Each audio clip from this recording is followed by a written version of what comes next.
So I've been wanting to make this video for a very long time, but I couldn't because I was too broke and couldn't afford a mic. But now that I can afford the cheapest mic on Amazon, I figured I'd give it a shot. And what I wanted to talk about was how we consume our information. And more specifically, how as online information consumers, we are being trapped in these information bubbles. And these bubbles are nearly impossible to escape because most people don't even realize that they're in them. When I say information bubbles, I'm talking about how news and information is being presented to us only from sources that align with our political and social views, or sources that are within our so-called bubble. So if you are a Republican, for example, you more than likely are only going to be receiving news from sources like Fox News and other independent conservative news outlets. While if you're a Democrat, you're probably only going to be seeing stuff from MSNBC and CNN. I think that this is extremely problematic, and in this video I want to explain why these bubbles exist, how they continue to perpetuate themselves, and what we can do to get out of them. These bubbles exist mainly because we as humans like what we like and don't like what we don't like, which I know is the stupidest thing you've heard all day, but please just hear me out. Any website or platform that has content, no matter what the content is incentivized to get you to click on more content. So we're talking about YouTube, Twitter, Facebook, Flipboard, whatever the website is, they want you to click on as many things as possible because the more clicks you give, the more ad revenue they get. So since these websites and platforms are incentivized to get us to click as much as possible, they're obviously incentivized to figure out how to get us to click as much as possible.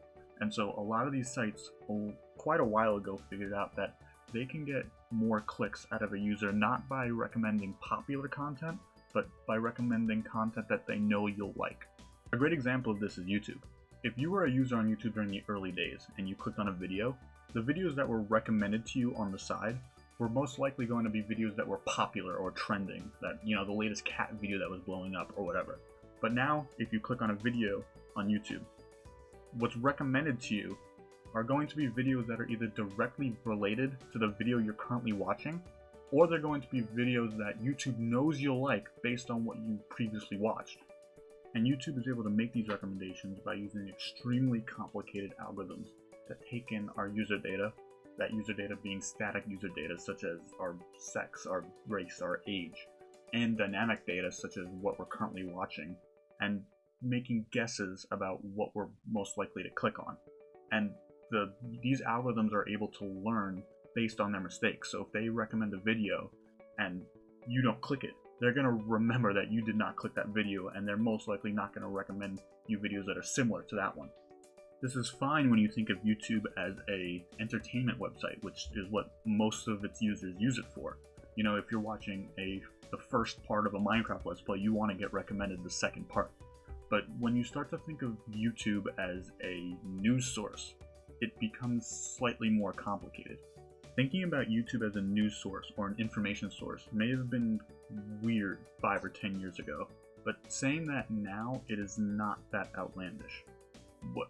Content sites like YouTube and social media sites like Facebook and Twitter are slowly becoming huge news juggernauts, and for a lot of people, they're becoming their primary news source. So I'm pretty sure all of you know what I'm talking about when I describe this process, but I still wanted to show it to you firsthand. So here on YouTube, I'm using Internet Explorer just because I never use Internet Explorer, because why would I ever do that? Just in the hopes that my browsing history from my other browsers does not affect this. So if we go and search for something like, Fox COVID-19, and we click on a video, this is actually pretty interesting. If you search Fox COVID-19, the first posts are actually not Fox News. So if we go and click on a post that's by Fox News, as you can see in the related tabs, literally all the recommended videos are from Fox News, except for this one. But for the most part, everything is Fox News. And so once you're done watching this video, you would go click on another video, and you would see that in this recommended tab, everything is Fox News. And this is how you get into these information bubbles, these, rabbit holes of only seeing one side of an argument. And the same thing will happen, if you search up MSNBC, for example. If you search up MSNBC and click on a video, and you go to the recommended tab, everything is MSNBC. So clearly you can see how just by going to look up simple news on YouTube can result in you only seeing one side of the argument. And I use the word arguments there, but it's not even really about arguments, it's just about differing perspectives. It's amazing how seemingly objective things can be radically changed by a different perspective. And if you're only seeing one perspective, you're possibly missing out on not only new information about that topic, but just new ways of thinking about a topic that you already had preconceived notions about. And in that last clip, I just went on YouTube without an account and clicked on a video and showed how you can get stuck in a rabbit hole of binging content from only one source or only one viewpoint. But that doesn't really show you how you can get stuck in these bubbles of information. And these bubbles really start to form when you create an account.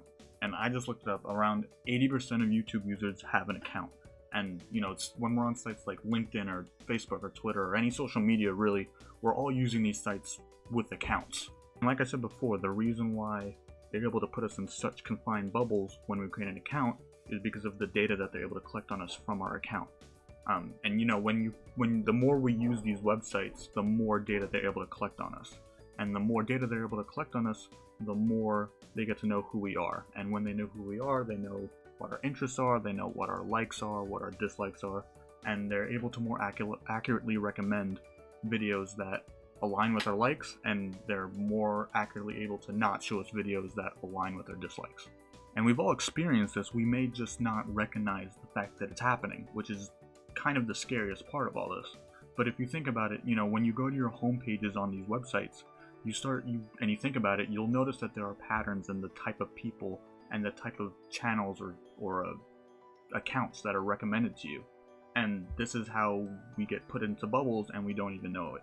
And this whole situation is extremely disheartening to me for a couple of reasons. And the first reason is that I believe that these information bubbles are absolutely increasing how polarized people are.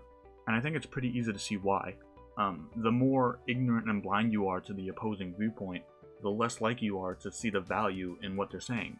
And it's because you're not even hearing what they're saying, so how could you? And the more that you see things that align with your views, the more you're going to be convinced that your views are correct and that the other side is wrong. And polarization is a huge problem right now in the world, and it seems like it's an even bigger problem in the United States. It really seems sometimes like there are two opposing countries fighting within this one country, and it's horrible. And I think that if there are any steps that we can take to bring us closer together, we should take those steps. And this is not me saying that we should be able to find middle ground on every single topic. We all have positions that are basically essential to who we are, and I would never ask anyone to compromise that just for the sake of decreasing polarization. But I still do think that there is value, even with those extremely personal topics, to see and hear what the other side is saying. So the increase in polarization is one big problem that I see stemming from these information bubbles. But in my opinion, the increase in polarization is by far not the biggest problem. I think that the biggest problem is that these information bubbles completely take away our ability to freely think, and they completely take away our ability to make independent, informed decisions about certain topics. We live in such an amazing time where all of the world's information is readily accessible to us at all times at our fingertips. And for a lot of us, we're only seeing half of it, which is really sad to think about. We all deserve to be 100% informed about topics that we are either passionate about or topics that directly affect us. And these information bubbles are completely inhibiting our ability to do so. And I think that if we're able to break out of these information bubbles, the problems that I talked about will become less severe, and more importantly, people's opinions on topics will start to reflect more what they personally think rather than what their group thinks. I know that I would much rather be surrounded by people that are independently freely thinking about things rather than people that are just regurgitating what others are saying, and I'm pretty sure that most people feel the same way. And so all this begs the question of what can we do about this? How do we break out of these information bubbles?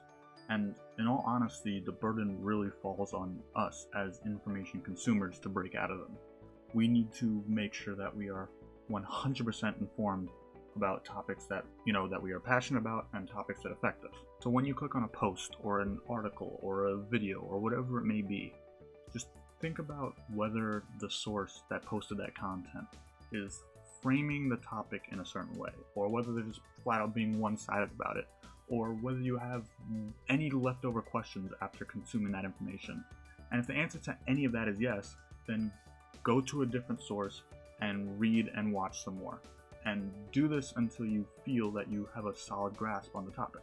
I started consuming information like this a couple months ago, and in my personal experience, it has dramatically improved how I think about things and how I make decisions in general. And I think that if you adopt this way of consuming information, the same thing will happen to you. And that's really all I wanted to talk about for today. I'm really hoping that the more awareness there is of these information bubbles, the quicker they'll go away. Because I think that the quicker they go away, the better off everyone will be. But anyways, thank you so much for watching.